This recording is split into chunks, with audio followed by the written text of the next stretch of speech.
bonjour. Je fais une vidéo d'une Laguna 3 avec moteur M9R.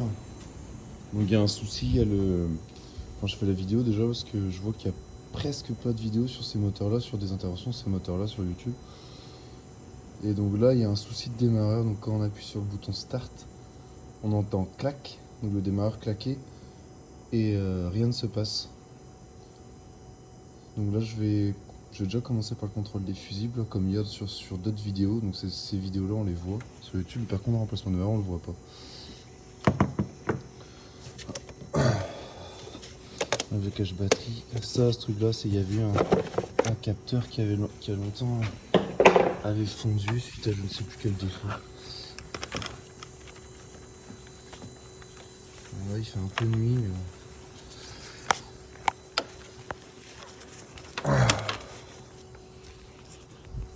Contrôler tout ça quand même. Donc là, en voltmètre, je suis sur 20. Je vais essayer de filmer ça, ça peut être facile, je pense.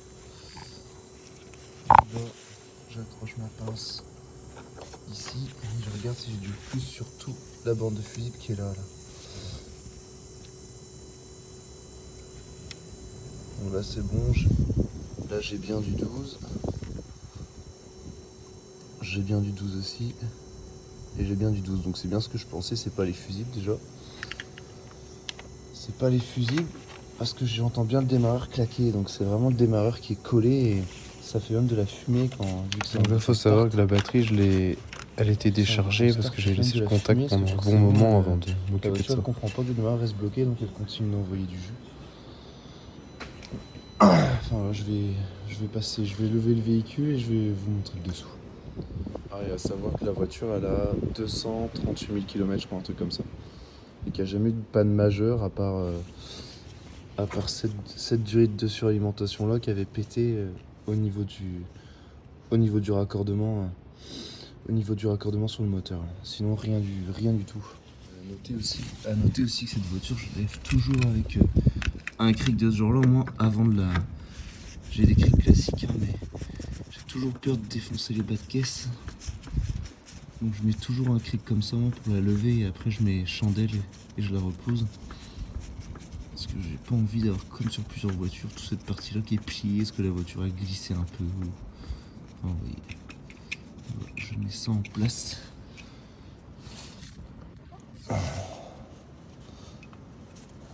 C'est vraiment pour se dépanner ces crics là, parce que j'en ai un qui est là, qui est très bien. Je vous montre ça quand la voiture est levée. Alors donc là, j'ai remis un cric là-bas et une chandelle. J'ai mis ce cric là juste en support parce qu'il est plus solide que le cric pourri d'origine là, mais qui abîme pas les bas de caisse. Donc là, il y a cette vis là, cette vis là à tomber et les vis au fond là pour démonter le grand cache qui est sous le moteur.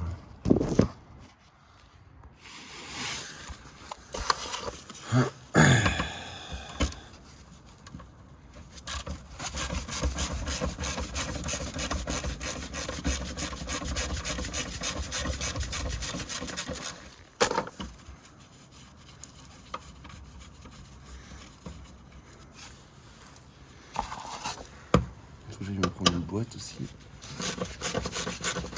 Ah si, j'ai eu une autre panne tant que je suis là sur cette voiture aussi. Il y a maintenant parce qu'on l'a eu à 107 000 km je crois.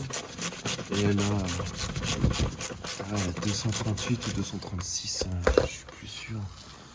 Et il y a eu le tuyau, en fait il y a un capteur il y a un capteur sur le FAP pour savoir la pression qu'il y a entre amont et aval. Et donc ce capteur, il y a une durite de chaque côté qui va sur le FAP. Et il y avait une durite qui avait percé, donc on avait l'impression qu'il y avait comme un bruit de sèche-cheveux quand on accélérait avec la voiture. Et du coup, on avait juste acheté 2 durites sur un site internet et j'ai réparé ça. J'ai réparé ça assez facilement.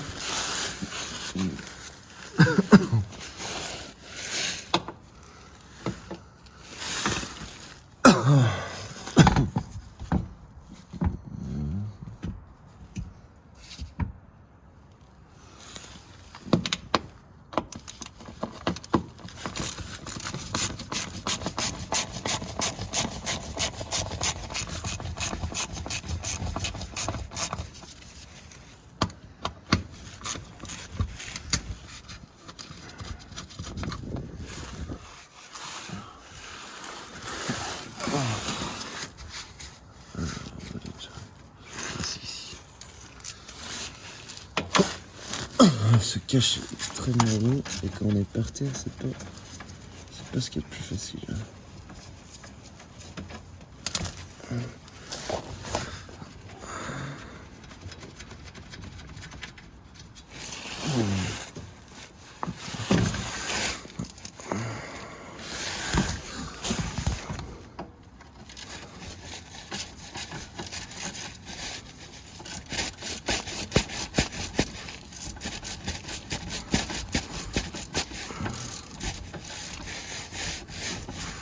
Je viens de la péter à montrer que j'avais un cliquet rotatif, mais dans ce cas-là, c'est pas ce qu'il y a de mieux.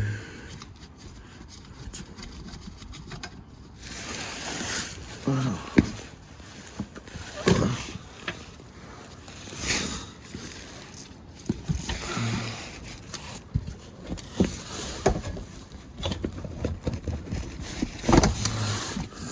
Et bah celle-là, on va voir comment ça se présente après derrière.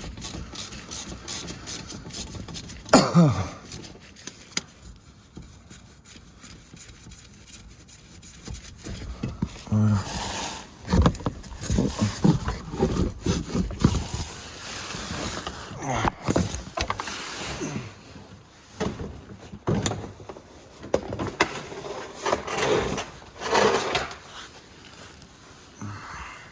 Du coup, je l'ai levé pour rien parce qu'en fait, je pensais qu'il était derrière le moteur vu que j'ai trouvé aucune info sur YouTube ou autre. En fait, il est là. Là, il est devant. Là. Ici, là, sous tout ce qui est bloc Van Egger, etc. Donc, il faut que je me fasse de la place. On va prendre une vis.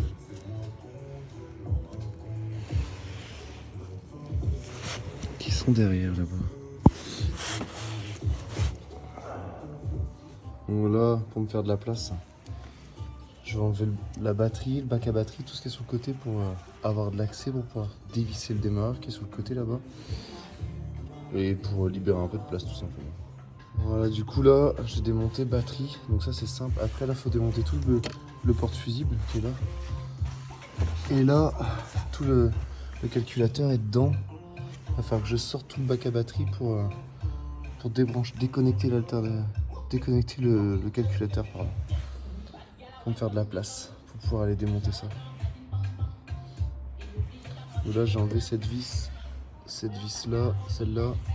Faut pas oublier de déconnecter ça de la batterie là, pour les fuites de batterie avant de sortir la batterie pour pas le péter. Et là, je suis en train de déconnecter le porte-fusible et voilà. Et je vous reprends dès que c'est fait. Attention de ne pas se faire avoir. Je viens de voir qu'il y avait une autre vis ici là sous un capuchon en caoutchouc là, pour le bac à batterie. Vous voyez là. Donc là, on est là. Ici, il faut déjà déconnecter le connecteur qui est sur le solénoïde. Enfin le câble qui est sur le solénoïde. Et après, je vais démonter le reste par en dessous. Je sais pas si je vais réussir à le faire jouer. Je vais essayer de faire encore.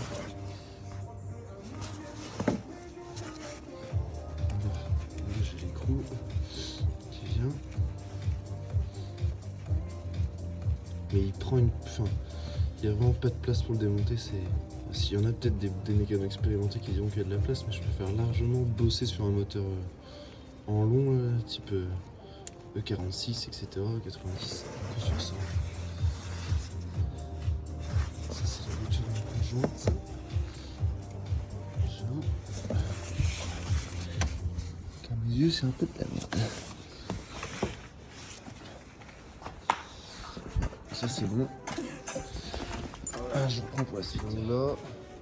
Là maintenant, là, il y a ça, cet écrou-là, à enlever de... Je sais pas si vous voyez là. Alors, on voit celui qui est là. Celui-là, pour pouvoir le décaler. Pour pouvoir sortir la cosse là. Comme ça, ça va nous laisser du mou pour sortir.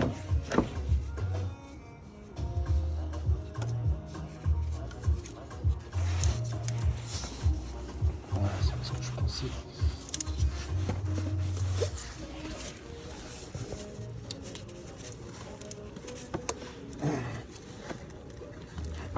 Voilà, c'est bon, je l'ai sorti. Voilà. Je sais pas si on voit, mais là, j'ai réussi enlever la cause du solénoïde. Après on peut aller desserrer aussi sur l'alternateur pour se faire plus de place pour sortir après. Je vais peut-être même le faire. Ouais, je pense que je vais le faire. Je fais ça et je reviens. Je reviens vers vous. Hop. Alors donc là, j'ai enlevé ce connecteur là. Il y en a un autre aussi, le petit là. Je le voyais qu'au bout de la lampe là, avec un écrou dessus. Donc celui-là là. Celui-là pour l'enlever, il faut pas avoir peur du petit écrou qui tombe. En fait, il est serti dans la cosse, donc il tombera pas. C'est celui qui est sur le solénoïde en dessous là. Enfin, je prends le couille. Pardon, on voit rien. On va filer là. Là, si on voit juste la vis en dessous.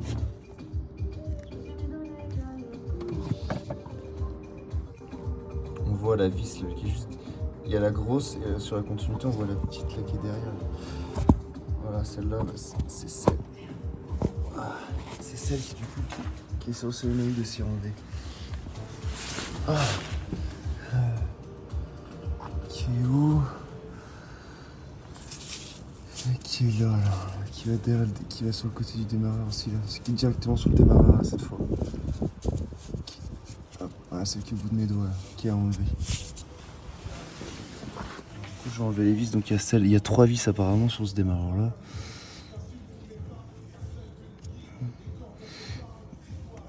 Donc il y a une là.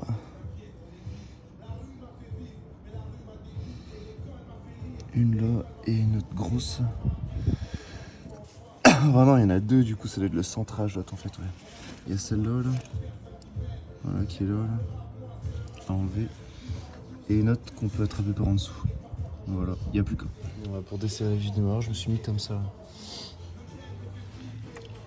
Avec un cardan, douille de 13, cliquer. Il n'y a plus qu'un.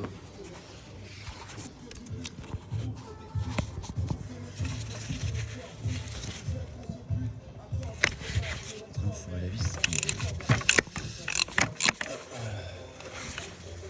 Elle est moins noire parce que le moteur il a pas été je fais nickel.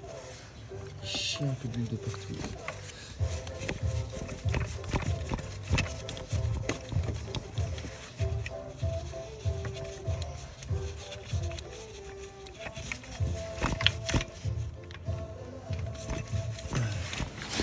Ça, je vais remontrer la cosse. Tout à l'heure, j'ai pas de lumière pour la montrer. Voilà, donc la cosse c'est celle-là. Là. Celle-là et qui va ici là. Là où il y a les pieds. Non, j'ai des conneries. Qui va ici là. Voilà. Ça va là.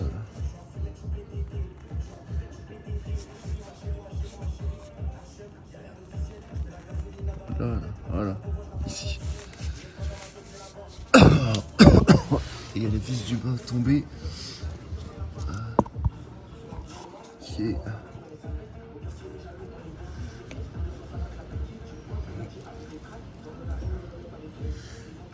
Ah, du coup, c'est une des 2, je sais pas laquelle.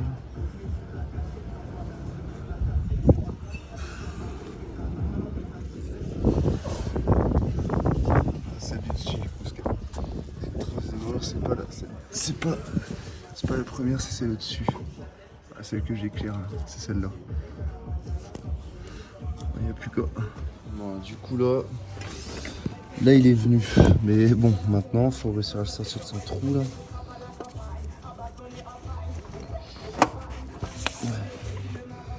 Parce qu'il est un peu balèze le pépère. Là, je vais essayer de faire une place et je vous expliquerai comment j'ai fait pour le sortir. Je vais peut-être enlever la duosité. Update comme ils disent. Au moins juste expliquer ce que c'est une galère. Donc au final je pensais que j'allais devoir enlever le refroidisseur GR. Donc j'ai enlevé tout ce qui est vanne GR etc. ici. Donc il y a juste. Enfin il y a juste. C'est facile à dire. Il y a. Du coup elle est fixée comme ça, donc il y a la durée naturelle à enlever, celle-ci. Celle qui peut péter de temps en temps ces moteurs là. Il y a ces 2 vis là. Celle-ci elle est positionnée comme ça, si je dis pas de bêtises, mais comme ça. Il y a ces deux vis là à tomber là, qui sont tenues là, qui sont tenues là et là. Et là il y a 3 vis sur cette partie là. Tac, tac. Cette partie sur la partie où ça réinjecte dans le moteur là dans le. Non, j'ai des conneries, putain. Si, c'est la partie où ça réinjecte dans le moteur. Là, donc ici et là, ces 3 vis sont enlevées donc par ici, là. Par ici, ici et en dessous. Et ensuite là, le refroidisseur air, faut pas le démonter. Du coup, j'ai même laissé brancher les durites. Faut démonter les vis qui sont là, là. Et en dessous, là, il y a une vis là dans l'angle. Là, on voit la lampe qui est claire, là, on voit plus la patte. Et derrière, il y a 2 vis en dessous aussi. Et en fait, ça permet après de réussir à le lever. Et du coup, j'ai réussi à sortir le démarreur comme ça, là, par ici, là, par ce trou-là. Oh, c'est une grosse galère, mais au moins, pas besoin d'ouvrir le circuit d'eau ou quoi que ce soit. Et voilà, maintenant, il n'y a plus qu'à acheter un démarreur neuf parce qu'il est ici. Bon, voilà, je vous retrouve après une semaine, un truc comme ça. Bon, là, j'ai acheté un démarreur. Bon, j'ai acheté sur Oscaro un Valeo. Un Valeo, c'est le même en tout point, c'est la même ref. Après, bon, on verra bien, mais je pense que ça va le faire. Et je sais plus si je vous ai dit ou pas que j'ai testé le démarreur, l'ancien, qu'il est bien HS. Mais vraiment HS de chez HS. En tapant dessus, il se met pas à fonctionner quand j'essaye de le faire tourner. Donc là, je vais essayer de le passer sous la. Pas dans le fameux trou là où on voit que dalle. On va voir si ça le fait ou pas. J'ai envie d'essayer de vous filmer ça, mais ça va être une galère. Là rien n'est fait. J'ai réussi à faire passer la patte sous le refroidisseur OGR. Maintenant il n'y a plus qu'à espérer qu'il finisse par passer. Ah bah,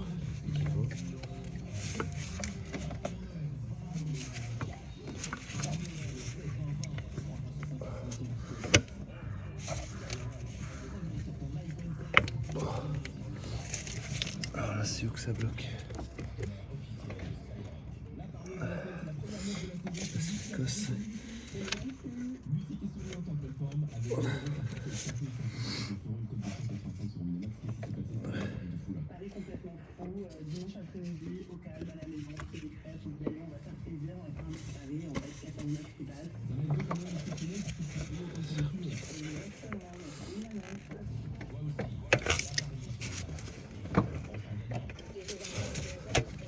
Oh, je tiens quelque chose. C'est jamais sûr, mais.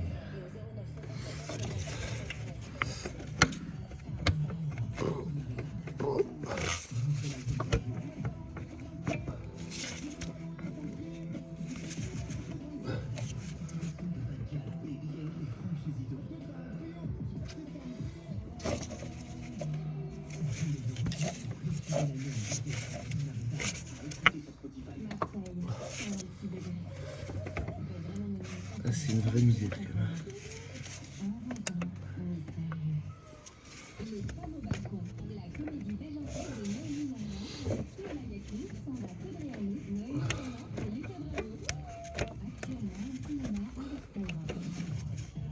Oh bah il y a un truc là aussi qui est gêné. Oh. Faut qu'il soit dans son trou là. Là j'y suis presque. Il est là, on le voit là. Il est presque dans son trou. Mais c'est quelque chose à faire. C'est vraiment quelque chose à faire. Comme ça. Oh.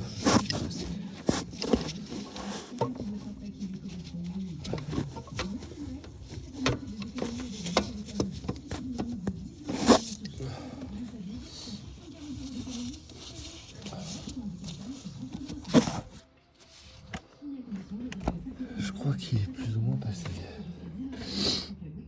Ouais. Donc là, maintenant que c'est comme ça, faut pas que je me fasse avoir, faut que je regarde juste s'il va en place, si j'arrive à le foutre dans le trou au niveau de la boîte. Et après, je le ressors pour avoir la place pour refixer le radiateur GR qui est là. Avec la vis qui est là, la vis qui est là, la vis qui est là derrière. Il y a une patte là derrière où il y a la lampe qui est claire là. Il y a une pâte à mettre à ce niveau-là aussi. Donc là c'est bon. Je vais aussi le remettre dans son trou là, je sais pas si on voit. Là il est plaqué.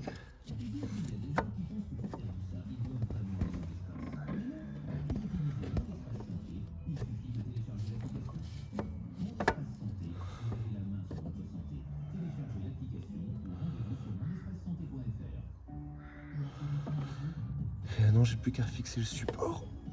Le support de refroidisseur gère. Un petit coup de nettoyage sur les vis.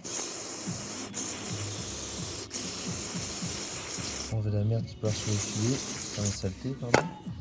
J'essaie de parler plus poliment.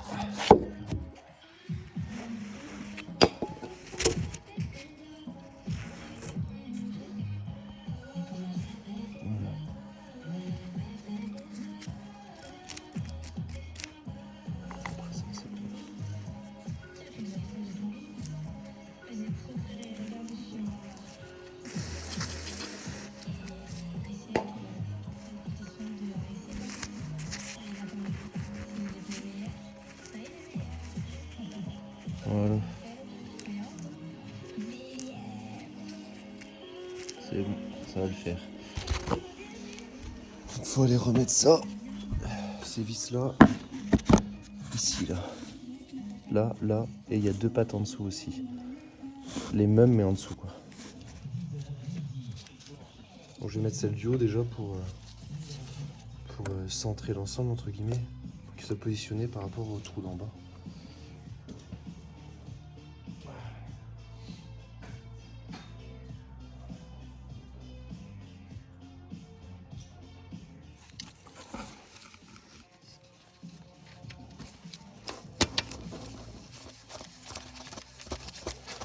On fait attention que ça prenne bien.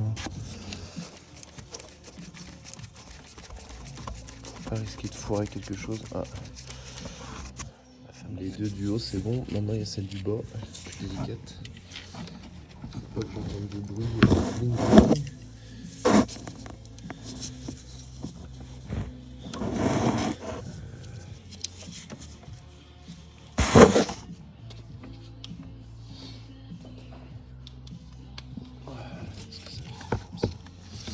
Ou que avec la rallonge.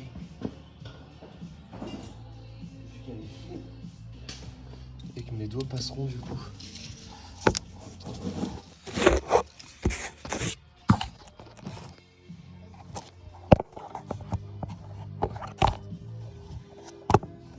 Pas peur de faire tomber la vis. Je mets un morceau de chiffon comme ça. Et voilà. Et comme ça au moins, tu vois, elle tombe pas facilement si elle tombe. Elle va tomber, il va se passer du tout. Je vais essayer avec ça.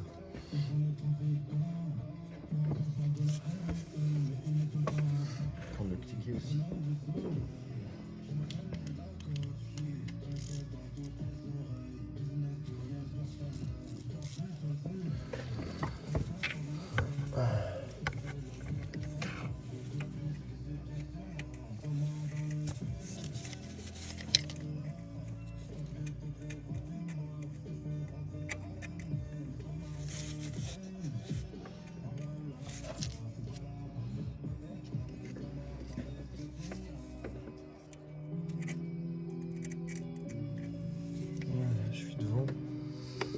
Est-ce que je suis devant? Est-ce que je suis dedans? Ça c'est encore un autre problème.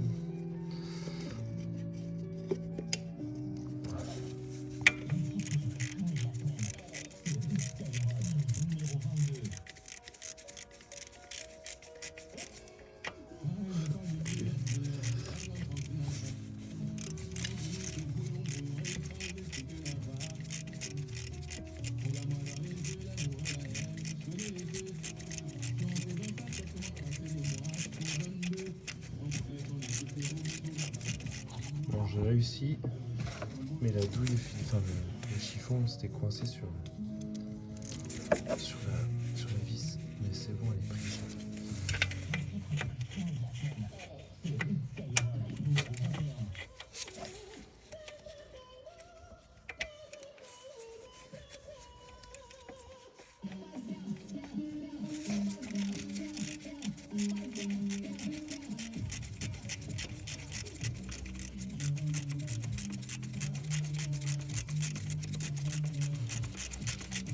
Alors les cliquets rotatifs comme ça, les nanos, je sais pas, comme c'est... Comment ils disent, c'est de la frappe.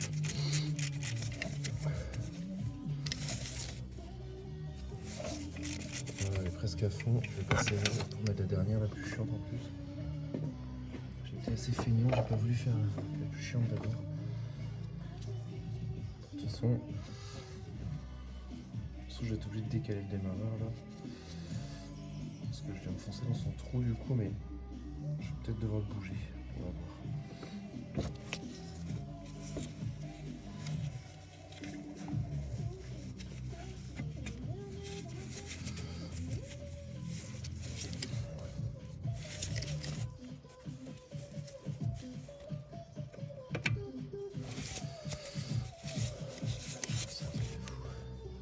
C'est dingue.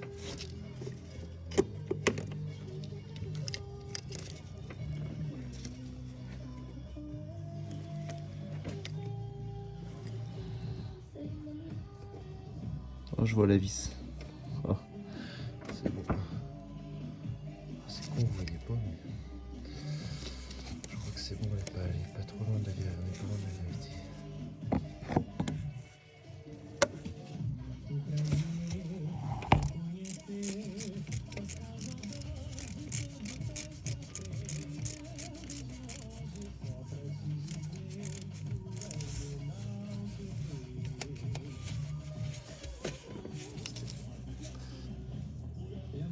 Ok, ça c'est bon.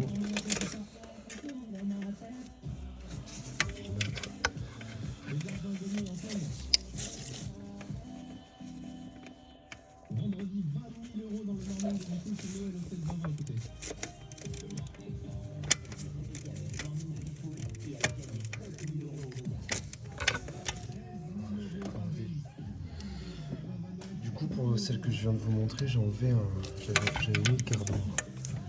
J'ai mis un cardan rouge parce que c'était trop compliqué sinon de l'atteindre.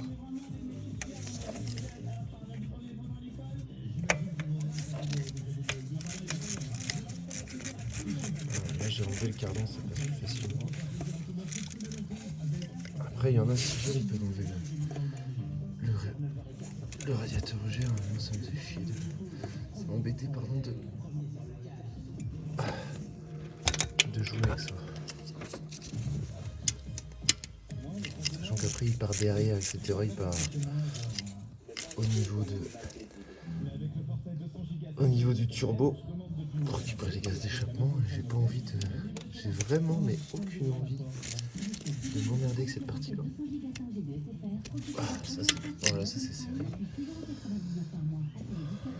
Maintenant, comme j'ai dit, je vais équiper le démarreur. En plus là du coup, l'autre jour je l'ai fait sans ça, mais il faut refaire passer le faisceau. Passer le faisceau là, reconnecter l'alternateur que j'avais déconnecté. Et ainsi de suite. Et ainsi de suite. Et voilà, et c'est tous les... Ils vont tous retrouver leur place au fur et à mesure. Alors, ce que je vais faire déjà, c'est que je vais quand même fixer la vis du bas sur le démarreur pour être sûr qu'on est bon. Et puis voilà. Je vous montre ça de toute façon. Là, c'est pareil. Là, j'ai passé un coup de nettoyant frein dessus. Sur la vis du démarreur du dessous, là. Je suis équipé, bon. Là, je suis vraiment équipé. Et comment dire... Et je mets pas de graisse cuivrée parce que c'est serré dans le alu. Le démarreur, c'est du Valeo, mais j'ai pas envie de tester si c'est de l'alu solide chez Valeo ou pas. Donc là, on doit remettre la vis, je sais pas si vous voyez sur la boîte là.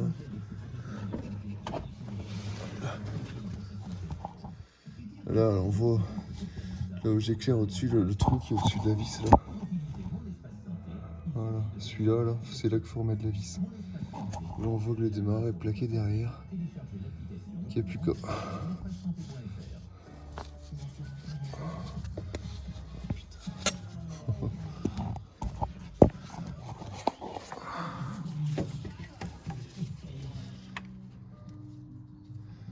Voilà, je fais la vidéo vraiment ce que j'ai bien trouvé sur YouTube, parce que sinon ça aurait été un peu plus vite, c'est sûr.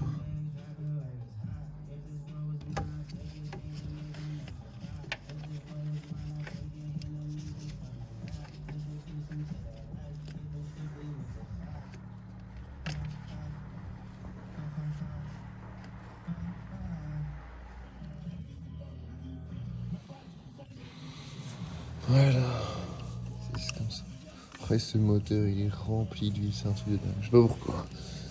La caisse, elle a toujours été comme ça. J'ai l'impression qu'elle a été vendue avec un certificat de pendulage. Il y a un délire dans le genre. Le certificat de pendulage est dans le coffre. Je te jure, putain. Et je me suis déjà dit, ouais, vas-y, on refait tout, on refait les joints et tout. Et tu te fais chier, tu refais tous les joints. Et c'est là que le coup d'après, tu descends le bloc pour X raisons. Parce que t'as pas de cul, parce que c'est comme ça, parce que tout le monde, on a tous la poisse, de toute façon, dès qu'on bricole. Puis voilà. Bon, la vis est en place. La vis est en place. Maintenant, je vais regarder si il est bien plaqué. C'est bien quand c'est neuf, on voit bien qu'il est bien plaqué et que la vis sort. Oh, j'ai ma patte à remettre là aussi au-dessus. Donc il y a celle-ci à remettre là. Pas sur la vis qui dépasse, hein, là. Là où il y a la lampe, là, au-dessus, dans ce trou-là. Ah, voilà. Voilà. Oh, ouais, comment il dégueule. C'est sûr qu'il y a un certificat de pendulage là-dessus, c'est obligatoire. Il doit être dans la boîte. Non, je l'ai pas vu quand on l'a acheté. Alors, où est cette... Allez, là, la cosse.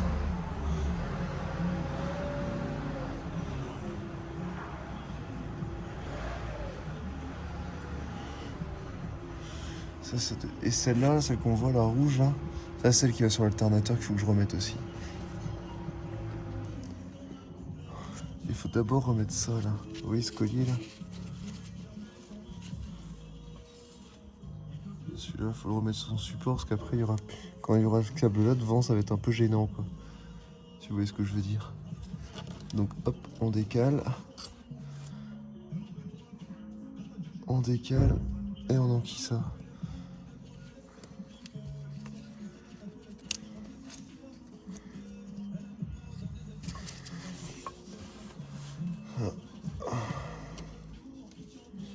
Ah, il faut que je l'enquille. Bon, du coup, mauvais calcul, il faut que je rebranche au niveau de l'alternateur déjà, au niveau du mât en haut, parce qu'après je pourrais pas, une fois que j'aurai fixé la patte qui va en dessous, qui tient le faisceau, je serai embêté sinon.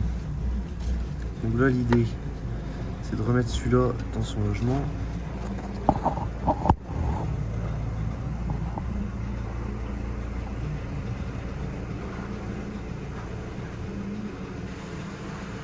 On voit rien comme ça. Il y a un mère qui part avec son barago, ça pue la mort.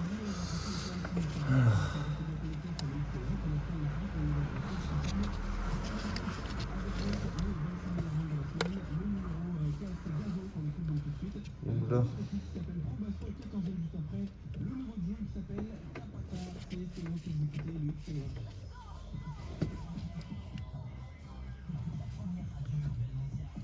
Je suis en train de remettre ça de retour. Je mets le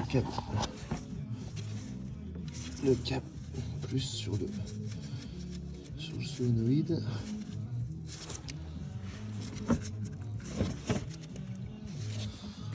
Je vais serrer ça et je reprends. Là, vous voyez celui que je suis en train de remettre là. Du coup, celle-ci là, cette casse là.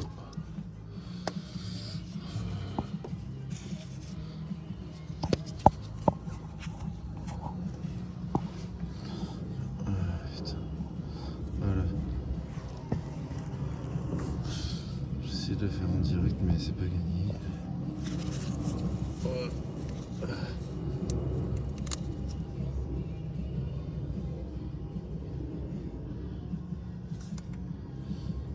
Bon, là j'ai remonté tout ce que je disais. Oh, j'ai remonté, j'ai raccroché le tube, j'ai accroché la masse là-bas sur le démarreur. Et voilà. Et là maintenant, dessous c'est terminé. J'ai plus rien à faire. Et là il me reste plus qu'à remettre la vanne EGR. J'ai passé un coup de propre sur la portée là. Là aussi, C'est juste du nettoyant frein, ça les trace. Et après, voilà, il n'y aura plus qu'à faire remettre la batterie, faire un essai. Voilà, c'est pareil, donc il reste ça à remonter. La vanne EGR et le boîtier papillon. Donc là, j'ai passé un coup d'essence. Bon, j'ai pas réussi à passer partout, mais bon, elle présente quand même beaucoup mieux. Là, j'ai repositionné la vanne EGR là, et le boîtier papillon. Donc les vis, celle-ci, celle qui est en dessous. Là, je suis en train de refixer cette patte là. J'ai refixé la durite, le tube, l'espèce de tuyau là qui vient du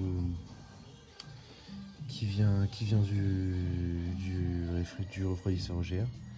Et là, je suis en train de remettre la vis en bas là avec ma méthode brevetée. J'y arrive comme ça, là, avec la main directement entre là, on fait le plein d'huile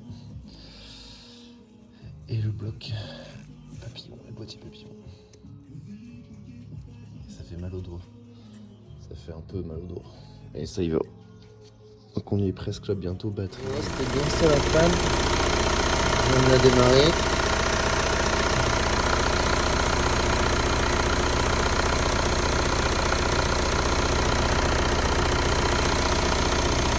L'alternateur chargé. Fin de l'histoire. Bonne continuation.